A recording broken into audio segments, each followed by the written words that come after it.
Dans cette vidéo, nous allons faire une petite étude de cas sur des données fictives.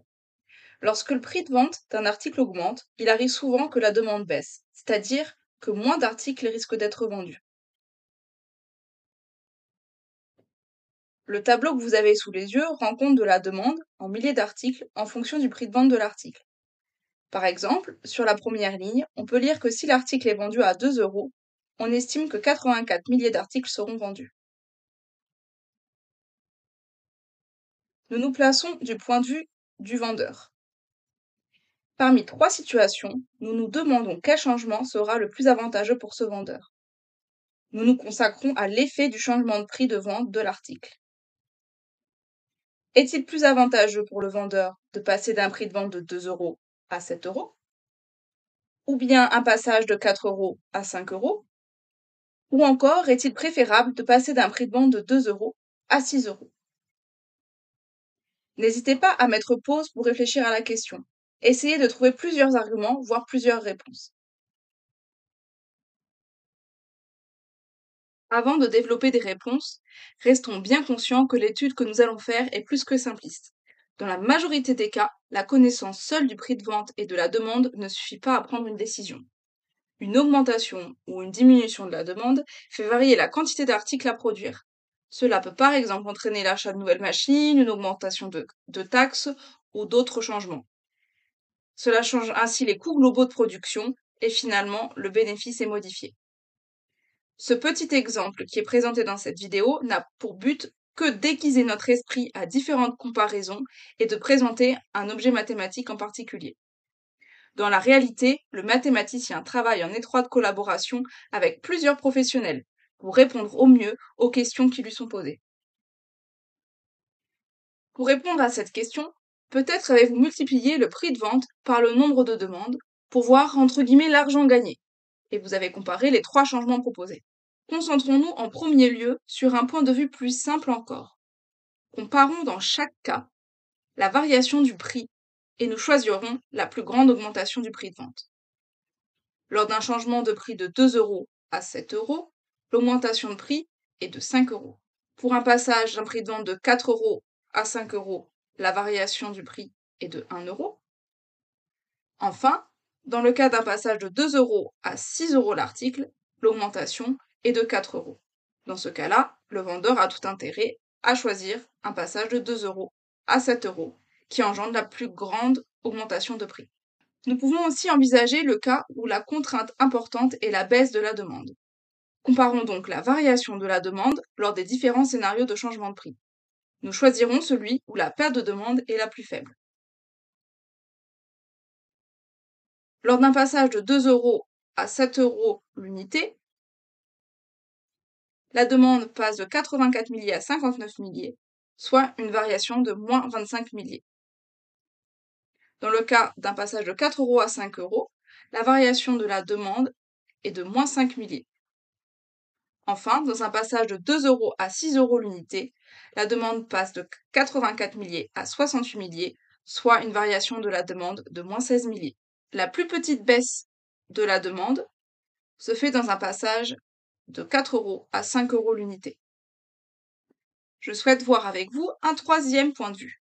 On peut imaginer qu'une baisse plus ou moins conséquente des demandes peut être compensée par l'augmentation assez importante du prix de vente. Nous allons donc comparer dans les trois augmentations de prix la variation de la demande par euro d'augmentation. Lors du passage du prix de vente de 2 euros à 7 euros, il y a une baisse de 25 milliers de demandes et une augmentation de 5 euros du prix de vente.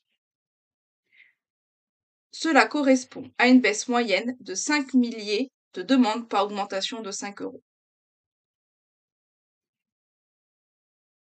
Dans le cas d'un prix de vente qui passe de 4 euros à 5 euros l'unité,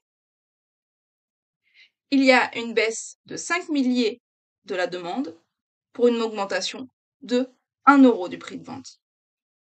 On retrouve une baisse moyenne de 5 milliers de demandes par augmentation de 1 euro.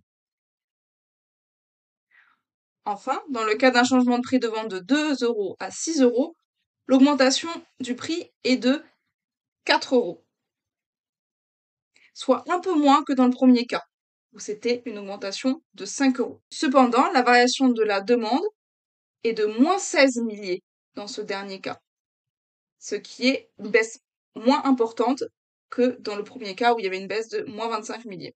Et finalement, cela revient à une variation moyenne de la demande de moins 4 milliers par euro d'augmentation. Le passage de l'article de 2 euros à 6 euros a donc la plus faible baisse de demande en rapport de l'augmentation de prix. On peut donc, avec ce point de vue, conseiller un tel changement de prix. Introduisons un peu de vocabulaire mathématique. La demande peut être modélisée en fonction du prix de vente grâce à une fonction dont l'expression apparaît en bas de l'écran. Dans ce cas, le prix de vente à l'unité est la variable x et la demande est l'image f de x. Avec ce modèle, dans la partie droite de l'écran, nous avons donné plusieurs valeurs différentes à la variable. Dans chaque cas, on a donné une première valeur à la variable. On pourra appeler cette valeur petit a. Ensuite, nous avons donné dans chaque cas une deuxième valeur à la variable. Nous pourrons l'appeler petit b. Lorsque nous avons étudié la variation du prix, nous avons calculé la différence b moins a. C'est ce qui apparaissait avec les flèches sur le côté dans le tableau. La variation de la demande correspond à f de b moins f de a.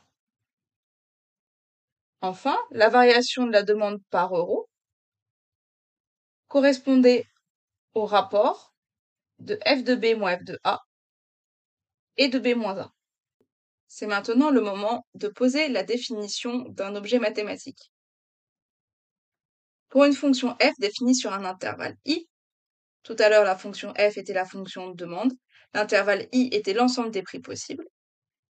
Avec a et b deux nombres distincts dans i, les nombres a et b c'était les prix dans le cas de notre exemple. Distinct, ça veut dire différent. On les prend différents car il n'y a aucun intérêt d'étudier une variation de prix qui est inexistante si les prix sont les mêmes. A et B sont pris dans I, c'est-à-dire que les prix sont pris dans l'ensemble des prix possibles. On ne peut pas travailler avec des prix qui n'existent pas. Le taux de variation de f entre A et B est le nombre. Essayez de vous en rappeler, tiens donc.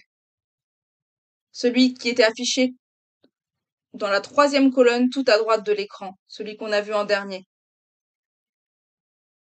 Le taux de variation de f entre A et B est f de b moins f de a sur b moins a.